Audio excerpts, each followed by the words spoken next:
Well, welcome to this broadcast of Focus on Faith. Today, we're bringing you a special program from our studios right here in 704 Simons in Richland, Washington. And my guest is from over on the other side of the mountains. You know, he's a Westerner, but Western Washington. But he's a mission-minded person, and he's going to be telling us some things that he's going to be doing shortly in Europe, working among the Muslim people. So if you've got friends that are interested in knowing what's going on in Europe and with the Muslim people and Christianity, give them a call, get your paper out. We'll have some information on the screen for you. And let's just welcome Craig Mathison, right? Thank you so much, Glad Dick. to have you, Craig. It's great to be here. So good to have you. And yeah, our time goes back a few years, doesn't it? Yes, it does. And back in the days of my work over on the west side of the state. Well, Craig, one of the things that excited me about knowing that you were coming here to be in the Tri-Cities was that your new assignment going to Europe to work among the peoples over there, different cultures over there. And one of the main cultures is the Muslims that you're going to be working with. And it's great to hear what God is doing among all cultures, not just the American culture. So it's so glad to have you with us. Why don't you just give the people a brief bio on yourself, and then we'll go into some question and answers. Well, my name is Craig Mathison. I am privileged to be married to the best wife in the world, my wife Dana, and we have 3 adult children and now 3 grandchildren. I was born and raised in Seattle, Washington. My wife was raised in Olympia, Washington, which is where I met her. And we got married, had children, and actually then began serving as youth pastors in a church up in Port Angeles. And it was in our time in Port Angeles, Washington, that we felt God impressed on us to go to Europe as missionaries. So we left in 1984 as missionaries, so we have been missionaries now for over 30 years. We started off in Barcelona, Spain, doing church planting. And in order to do that there, we learned both the Spanish and the Catalan languages and planted a church and did a whole bunch of other things there. We happened to be in Barcelona for the '92 Olympics. And so we hosted about 300 young people who came to share the gospel during those Olympic Games. We also started a short-term Bible school and just did a lot of different things that is pretty typical of missions work. But then in 1999, God opened up the door in an unusual way and picked us up out of Barcelona and put us over in the Balkans. This was just weeks before the war in Kosovo broke out. Yeah. And so we found ourselves thrust into a whole bunch of things that we had never anticipated, never planned for, never trained for, but that was our life, and we had to learn to deal with them. Were you there during the actual war? Yes, in fact, I remember being in the country of Macedonia and looking up in the sky and seeing the U.S. jets flying high in the sky on their bombing raids going into Kosovo. And there in Macedonia, our big task was to organize relief for the hundreds of thousands of refugees that came pouring out of Kosovo during that time. Yeah, that's wonderful. So then we were in the Balkans for about 8 years and traveled through some of the lands that you know of, ex-Yugoslavia, down as far as Greece, over as far as Romania. Lived in 2 different places, Bucharest, Romania, and Thessaloniki, Greece, and widely traveled in that area. You'll probably appreciate this, but there was one time when I went through passport control at a European airport, and I had already had 2 extensions put in my passport, and the man kept flipping through pages trying to find an empty page, and finally he just handed me the passport and says, "You don't need one more stamp." That sounds familiar. Yeah.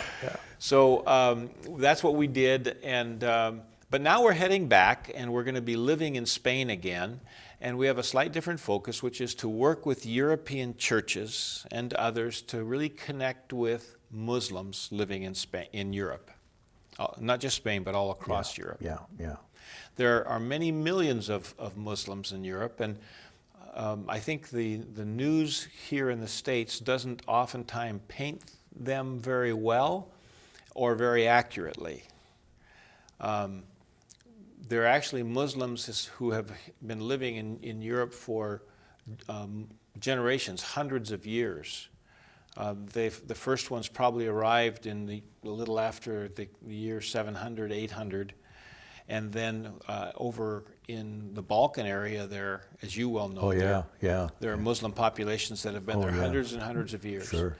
Then there have been two additional waves recently. One started in the 1950s and continued on to the present, and that was actually guest workers who came in. And originally the European governments thought the guest workers were just going to come and do menial jobs and then return to their home countries. But instead, the guest workers came and stayed. Yes. And so while initially, it's a little bit like if you have somebody that you invite to spend a few days at your house, but you treat them differently than the person you say, come and live with us. Yes, yes, yes. So in Europe's mind, they were not saying to these people, come and live with us. They were just saying, come and stay with us. But it turned out, because of a variety of circumstances, that peoples from Muslim lands didn't just come and stay, they came and lived. Yeah. And now they're into the third and fourth generation of being there. But because the idea initially was that they were just going to stay, then the European governments didn't work very hard at trying to help them integrate. They didn't work real hard at making sure that they understood the languages, that their children had good schooling, because after all, they were just staying. They weren't going to live there. They were all going back. Sure, sure. But then that's not how it turned out. Right. Then the third wave of Muslims is actually happening right now, and it's because of all of the chaos that we read about happening in the Middle East. And also even into Central Asia. And so because of war and economic privation, you have thousands upon thousands of refugees, economic and political refugees, who flee for their lives, risking their lives in very precarious boats. Thousands of them are dying, but they really don't see themselves as having any kind of alternative. You know, Craig, when I was serving over there with the company that I was with, I remember there were so many of these. We called them. I don't even remember the name anyway. The churches that they had were all turned into museums or libraries or something, you know. And I remember one time my wife and I were driving through this little town, and we saw some of these beautiful buildings, and we both said the same thing. She says, or we said to each other, you know, it's a shame that these buildings are not being used for the forwarding and advancing of the kingdom. And so we asked some of our local people about that, and they said, well, we're serving the kingdom. So would you address that? Because I think a lot of us have we have different opinions because of what we hear in the news and in the media and what we read. What is going to be your thrust with the peoples that you're going to be working with? Well, I think part of what you're talking about is whether there is a living faith or a dead faith in Europe. Okay. And what I would say is that there are a lot of evidences of both. You can actually go to big cathedrals and see a half dozen old women show up for a church on Sunday. Yes. And you would therefore conclude that faith is dead. But what I can also do is take you 2 blocks away to a little warehouse where there is a group of immigrants who are living in that country, who love Jesus, and will have a 2 to 3 hour worship service, passionately praising Him and sharing the good news of who He is and how He lifts and saves and heals. And so there's plenty of evidence of both. What is interesting is that right now, for a lot of different reasons, even some of the more historical faiths in Europe are really experiencing a renaissance. I recently just read an article that talked about how in some of the Parisian suburbs, the Catholic churches are full as people are turning back. And France is maybe one of the most secular countries in Europe, has that reputation. But I even read an interesting story where an atheistic mom was asking the question, what did I do wrong? Because now her daughter had turned to faith. So instead of being a believing mom who had lost her daughter to unbelief or disbelief, it was an unbelieving mom who now had lost her daughter to faith, but the maternal reaction was the same. So there's evidences of living faith and dead faith everywhere. But what is fascinating is that in the midst of all of this, God seems to have turned his attention upon Muslims in a way that we haven't seen before. We can confidently say that there are more Muslims that have come to Jesus in the past 20 years than in the previous 1,200 years. And it's happening in unique ways, unusual ways, and in unusual places. Because of the position I hold, I'm in contact with all kinds of people and places across Europe, and I'm hearing reports of local churches that are regularly baptizing ex-Muslims who have come to Jesus and want to publicly declare their faith. Now, if I remember, because it's been a few years since I've been over there, if I remember though that the denominational names that we have here in this country, were while they were used over there, they weren't really effective. Were they? Because most of the mission people that I met while I was living in those countries, they just talked about going to their church or that church, And I went to a little church in the basement of an old school, and you and I know the gentleman that was in charge of that, and it was so wonderful to go in, and it was like this. They had chairs like this. It was just nothing. It was very plain, very and simple. Yeah. But there were about 80 or 90 people that would get together, and they would worship and worship and worship. We'd start about 9 o'clock, and we'd usually get out about 1, and but we really enjoyed worshiping with them.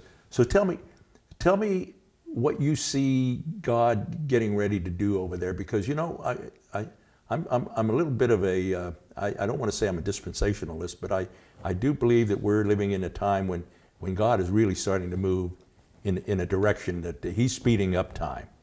So tell me a little bit about what your ministry is going to be doing with the people that you're going to be working with. We have some good time here left on the program that you can just go ahead and just have the freedom. Well, my particular role... And that's your camera over there. Just have the... My particular role is going to be to help local churches understand the opportunity that they have with Muslims. Because too often when people think the word Muslim or Islam, it immediately provokes fear. And that really need not be the case. Are there some things that are being done by some Muslims that are very bad? Yes. Should we be afraid of those particular things? Yes. But I can tell you that I lived in Spain as a missionary during the time when there were terrorist operations. And it wasn't as though there were thousands and thousands of terrorists. There were actually a few dozen. But a few dozen terrorists can mess up your life quite a bit. So the few dozen that are out there, or the few hundred that are out there doing the very bad things, they get a lot of press, and when they do something spectacular, it really gets noticed. But most Muslims are people who take faith seriously, and they take God seriously. This actually comes from, what I'm about to say comes from America, but I think it brings out the point. I have a good friend who in a city here in America is actively involved in reaching out to Muslims. And he says inevitably, when he starts sharing about Jesus, the Muslims say to him, now these are immigrant Muslims coming into America, they say, we were wondering when somebody was going to talk to us about Jesus. Because they assume that America is a Christian country, and therefore all Americans are going to talk about Jesus, and they can't figure out why they refuse to do so. Because Muslims are more than willing to talk about their faith. Yes, they are. And so because of that, they have a real interest in faith. Most of them are seekers of truth. They very much want to know truth. They believe that there's truth to be known, and that truth will set them free. But, and that's therefore the basis. What we do find, however, is that arguing with them is never going to bring them to a relationship with Jesus. I've met very few people who have ever come to follow Jesus because they lost an argument. Yeah, that's true. But what we're finding is this. Muslims who come to Jesus, when we sit down and say to them, tell us how it happened, they tell us something like this. Well, there was a Christian that I happened to meet who really reached out to me as a friend. And so because of that, we started talking more and more, and I asked questions, and finally he gave me a New Testament. And I began to read that New Testament, and I saw things about Jesus that I'd never been told. And then one night I had a dream. And in that dream, Jesus came to me, or in that dream, an angel talked to me, or something like that. So what we really are seeing, there's three components that are very present with Muslims who come to Jesus. One is the love of God that's expressed by Christians. The second is the truth of God that comes right out of His Word. And the third is the power of God, which God Himself shows up with power, whether it's a dream or a miracle, an answered prayer, something. He shows up, and it's the combination of those things. It's like a recipe. The key, though, is Christians who are not afraid and are willing to overcome their fear and begin to love and genuinely express love and understand Muslims are not your enemy. Muslims do not hate you. They're waiting for somebody to reach out to them in love. Yeah, that's an interesting thing because, we're taught that people don't want to hear,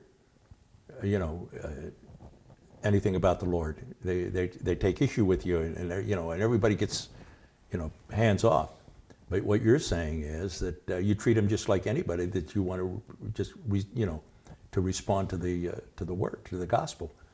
So yeah, and what's important is that you don't push ideas before you show love. Show your love, deep, genuine love, and concern, and interest, care, and then they will be the ones to say, essentially, well, now you've shown me love and I trust you. Go ahead and tell me. Yeah. We're talking to Craig Mathison, and he's a missionary on a journey, and he's going back to Europe to work and be there. And your assignment is for a while. It's not going to be just a run in and run out. So how are you supported? What are some of the things that we can do to let the people know how they can support your ministry and that ministry over there? Well, I think that there'll be some words that are going to be on the screen, but essentially the easiest way is if somebody were to just put the word lift and tag in a text on their phone and text that to 95577.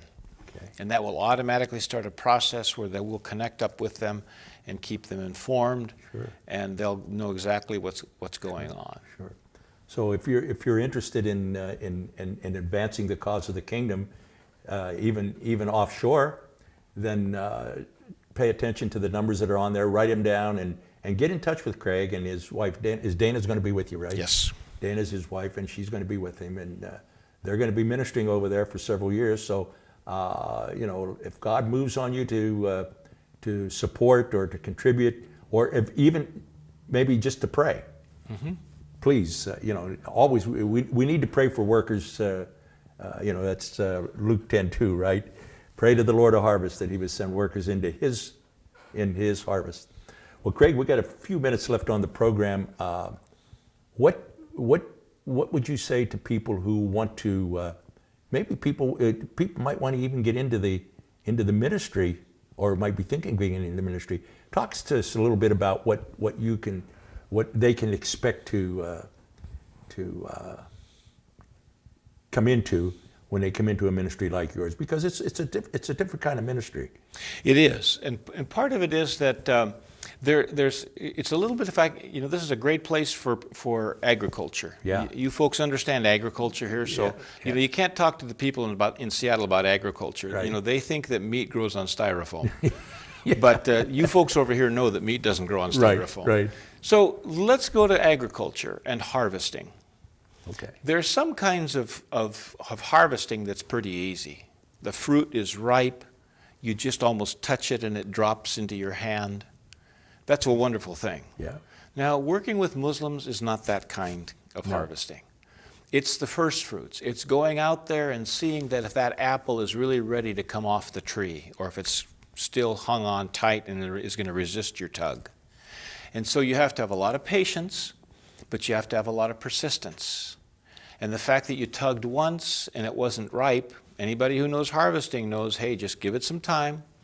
A few days later, when you come back, that thing will be ripe. Sure, sure. And so that analogy can instruct us a lot. Uh-huh. If we understand that it's not as much about what we are doing as what we are understanding God to be doing in the harvesting process. I can't ripen fruit. He ripens fruit. Mm. He's the Lord of the harvest. And not only does he send forth the workers, but he also oversees the harvest. Mm. And so I'm signing up to do his bidding. And if he says go to the left field, then I go to the left field. If he says no, today we're going to go to the right field, then I go to the right field. And if he says, I'm sorry guys, but today's a weed pulling day, well then guess what? Today we're going to go pull weeds. Because it's all part of the process. Sure, sure, sure. So what your purpose is not to go like the traditional missionary, but what is the purpose of your mission then? We try to find ways of engaging with Muslims where they are. That's where I want to Now, many of them, for example, the ones who are fresh off the boats, they have so many needs, and there's so much that we can do to help them. Sure. I know of one church, for example, that just to give you an illustration. This church has decided to love Muslim refugees. And what they do is that one day a week, they open up and make a meal. Now, they don't make a meal of their kind of food. They make a meal of the Muslims' kind of food. They took the time to learn their recipes, cook their food. And then what they do is they open up their church so that the people can come and recharge their cell phones, take showers, because many of them are living somewhat as homeless. Oh, sure. And they get a good meal that doesn't taste like away, it tastes like home. And in the process, what happens? Yeah. These refugees say, you know what, I think I can trust these people. Sure, sure. And in the process of trusting them, then relationships start, conversations start, and that, of course, sets the stage for everything else. Would you say that would be applicable right here, let's say, in the Northwest? Anywhere. I think it's anywhere. Yeah. We have all kinds of Muslims who have come to the Northwest as refugees, Yes. and they may give you a hard look like, I don't trust you, but that's because they've learned that. Sure. If you're to take the time and to reach out, and I would particularly say women have an advantage over men. Because in Muslim culture, women can reach out to women. I can't reach out to a Muslim woman without it being misunderstood. Yes, yes. And so therefore, women really have an advantage. Yeah. And they can oftentimes go places, do things that men just can't do, and really make a big difference. Is there anything that you found in your ministry that you might just like tell our viewing audience? Because most of us, we haven't really had that kind of an opportunity. Are there some little nuances and things that maybe you can pass on to our viewers? Keep it simple. Keep it very simple. And don't try and win an argument. Simply present what you know. Mm-hmm. Someone will say, well, you're saying that God had to have intercourse in order for Jesus to be born. Well, there's no reason for you to try and defend that or attack it or anything else. You can't explain it anyway. Yeah, so just leave it alone and say, well, what I'm saying is that I've come to know Jesus, and Jesus has forgiven me, and Jesus has made me to be a totally different person. Yeah. Now, when you approach a Muslim with Jesus, they don't have an objection to that, do they? No, because Jesus is part of their religion. Yeah. In fact, actually, this may surprise a lot of your viewers, but ISIS, which is doing so much problem now, they believe that Jesus is going to be their ultimate rescuer. Wow. Isn't that something? It's pretty amazing. Here we are. We're trying to bring them Jesus, and they have a picture in their heart and in their mind of what Jesus is, because they start from when they're pulled out of the womb.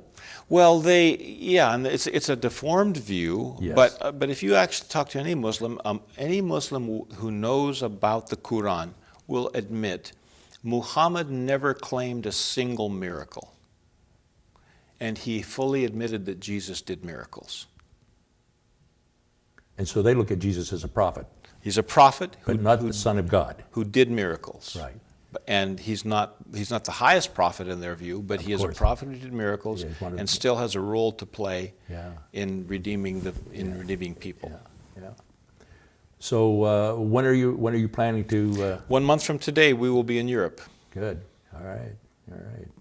and we're very excited about it. It's prayer is really the most important resource that we have. Yeah. And your name and number and every contact will be up on the screen. But is there anything in our closing minutes? Is there anything that you'd like to say to the people to Yes, I would say this. You are the key for reaching Muslims. You may not even know a Muslim, but you can pray for Muslims. And secondly, you can intentionally put yourself in a position so you do meet Muslims and you do know them. And you can be that exceptional person who reaches out in love and does wonderful kindness, acts of kindness to them that gives them a whole different picture. Many of them are convinced that America hates them. America doesn't hate them and shouldn't hate them. You can be the one that helps bring God's message of love to them. Yeah, that's wonderful. Craig, thank you so much. I look forward to talking to you again on one of your trips back. I hope I'm still around, and if not, I'll see you when I see you. But I really enjoyed, and thanks for coming and being a part of our broadcast today. I think that God is ordaining some of these things, and one of the follow-on programs that we did, or you're doing it, is we had some interesting views on how to approach the Muslim society. So if you're interested in anything else that maybe we haven't covered, or if you have any questions, there's a number on your screen that you can call. It's a toll-free number. Call us and we'll get you in touch with Craig or somebody that's in that ministry.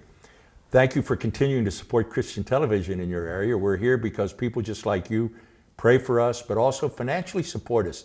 Finances are very important, and God loves a giver. God's a giving God, and He loves to give, and He loves His people to give, and He's put it in our hearts to give. So if there's a way for you to support us in any way, in finances or in bartering or in trade, whatever you want to do, please feel free to call us at that number, or just come on in and see us right here at 704 Simons in Richland, Washington. Thank you for continuing to support us in your area, and also for praying for us and keeping us on the air. We look forward to seeing you on another broadcast of Focus on Faith.